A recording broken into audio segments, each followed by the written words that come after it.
Hello, a review of Assassin's Creed Valhalla: Wrath of the Druids.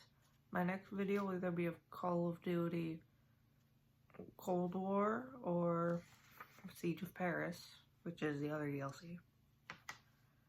So, the story of this DLC is very good. Oh, by the way, this entire video has spoilers.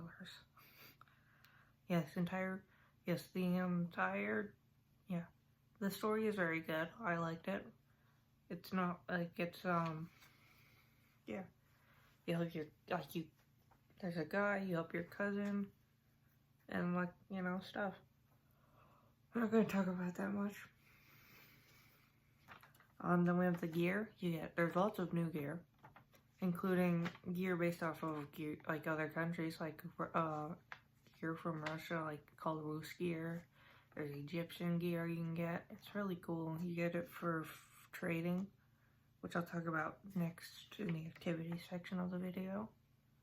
But either way, yeah, there's like Iberian armor. There's also Champion of Dublin armor, which is really hard. Which is actually, I would say it's hard to get. It's pretty. It's not that to get.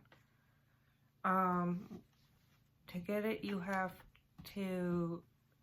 Actually, I'm not gonna do that. I'll talk about it as I go through the activities, which how you get the gear. But there is a collectible which you can get all 5 collectibles. You get a new shield, which is pretty good. Yeah, I don't know what else to say about that. You also get another shield if you kill. There's 2 new Duranger, which I'll talk about, but killing them both also unlocks you a new shield to use. A lot of shields. So yeah, this entire DLC comes with new weapons and stuff. It's awesome. Very interesting. Next up we have the activities. The main, new thing added, it was what's called trading outposts. So you capture these outposts and then you can build stuff using trading supplies. And then you get supplies back, you get this trading supplies by raid, and then you get certain items, you can get books, and you trade them in Dublin, which is where the main town of the game, of the DLC. So you go to Dublin, then you talk to this guy named Azar and you trade stuff, and then that's how you get the Iberian set, by completing contracts, which is just you give them a certain amount of materials. And then by also doing that, you get renown, which is settlement levels in the base game. I'm not going to talk about the gameplay of this DLC since I talked about that before. Either way, I'm tired. Yeah, you trade stuff. It's actually kind of cool. And so you get the armor, and then there are 5 levels of renown. It's really easy to do. Each level gives you a piece of Dublin, gives you a piece of the Champion of Dublin set, which I learned. And, yeah. Actually, I'm adding something onto this video. The other video, we talk about the 3 free DLCs you unlock, you've unlocked that's come out since launch. I'll talk about 3 of those. I don't even know. I'm sure if one of them is a DLC as well. I'll just talk about them. Yeah. And then some other activities, you defeat these 2 Drangar. And then those 2 also give you the other 2 pieces of the Champion of Dublin set, giving you the full set. It's good for archery, but for archery builds.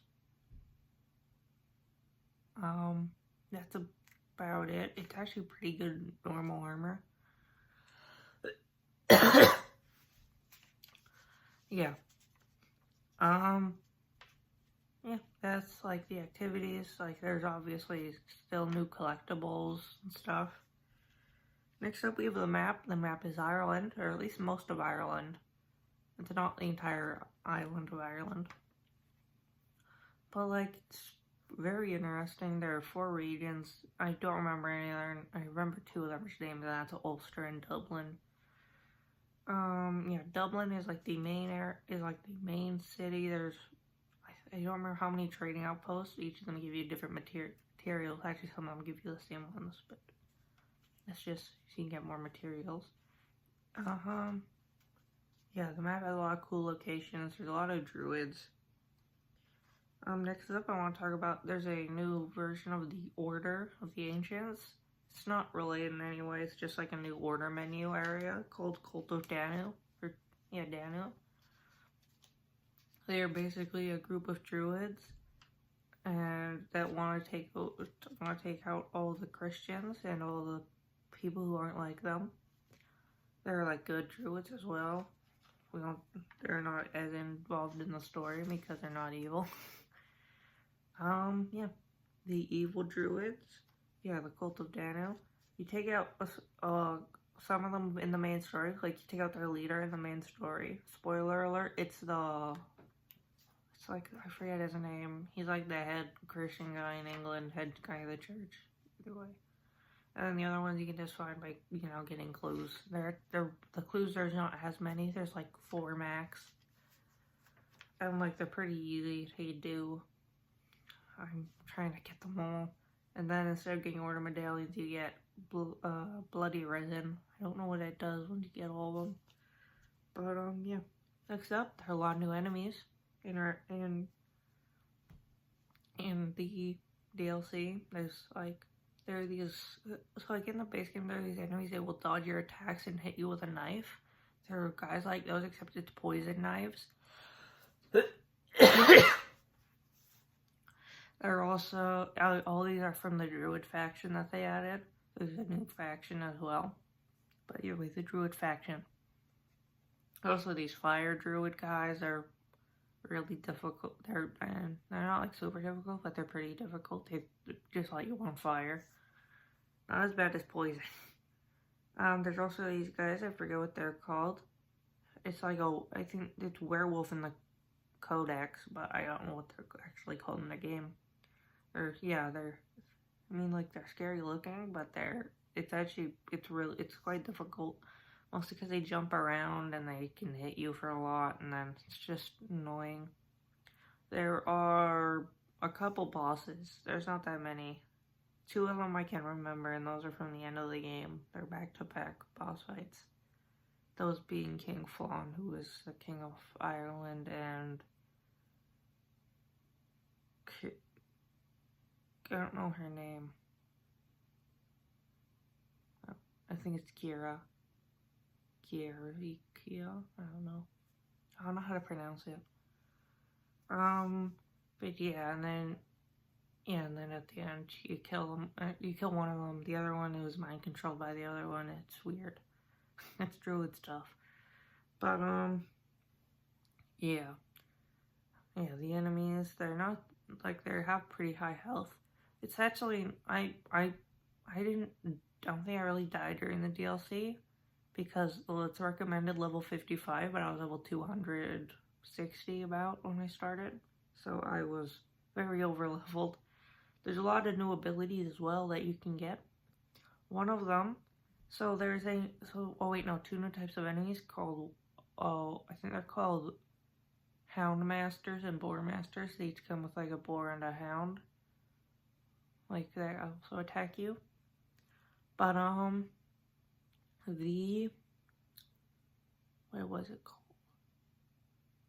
Oh yeah. So in the normal game, you can complete a side quest in Ravensthorpe to get a perk that lets you call in a wolf to help you. And in this one, you can also get a perk where you call in a wolfhound, an Irish wolfhound. And so I just have them both, so I can call in 2 animals, 2 dogs to help me fight. And I just think that's fun. And finally, the conclusion. I liked it. I think it's a very good DLC. Get the season pass on sale though. Don't buy. Don't buy Dawn of Ragnarok. It's $40 and it's the same price as the season pass. Get them on sale. Season pass is definitely good. Definitely worth it. But yeah. I didn't plan for this, so I'm not going to be as organized. I didn't write this down. But next up, we're talking about I forget what they're called. I think they're called trials. Either way, there's a couple of them around the map. You start it by going to a certain place near Ravensthorpe, and that unlocks, So you don't know the exact locations of these things. They don't show up on the map. You have to use Sanu, I think its name is. And then you have to send it up in the air and you'll see like these big like spinny things going up into the sky, and then you go there and then you complete these trials. They're puzzles. It's like try to get this object that you have to hold so you can't climb with your hands. You just jump. You have to get that to a certain area, and then you do that 4 times. Two of them are pull things, so you have to pull them instead of holding them. And then you unlock a cutscene where you talk to the Britons. You unlock like a legendary person from a legendary Briton person in a cutscene. You talk to their ghost, and then you get a piece of armor. The armor is called the Fallen Hero set. It's one of the best armor sets in the game. So you find out where they are. The one in Ravensthorpe doesn't have a piece of armor. Instead has a map of England, but there's knives, so you don't know the exact location. Like there's knives, but they're big knives, so you don't know the exact location. So you just go into that area, and then there's the what's it called? Sorry, somebody's walking past. There is a roguelike mode called, I think it's called the Forgotten Saga. It's quite fun. It's just something that I load up when I don't know what to do in the game. Yeah, I've only been made to World 2 so far, the World 2 boss. So the first world, you're fighting the frost giants, the Jotun. And like, it's just, normal, you go to areas, you get health. And then the second one has a gimmick. And so, actually, in the second one, you fight the moose spell, or the fire giants. Sometimes they're called fire Jotun. I like to call them moose spell, because it makes sense. Moose Spellheim, and Jotunheim, Jotun, and moose spell. Sorry, that was a weird tattoo. But, in that one, you can only stay in each area for a certain amount of time before you burn up. It's actually quite a long time, so like every fight is optional, but it just helps you for the boss. And then finally, I don't know if there's a DLC, but Vinland. Vinland, you start it by killing certain order members. I think it's the order members on the farthest right of the screen. You kill all of them. And then you go to Vinland. You have no items, and so you have to like get them.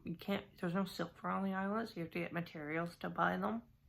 And then you go and you kill the guy, and that's about it that you do. There's some there's some like stuff there, but that's about it.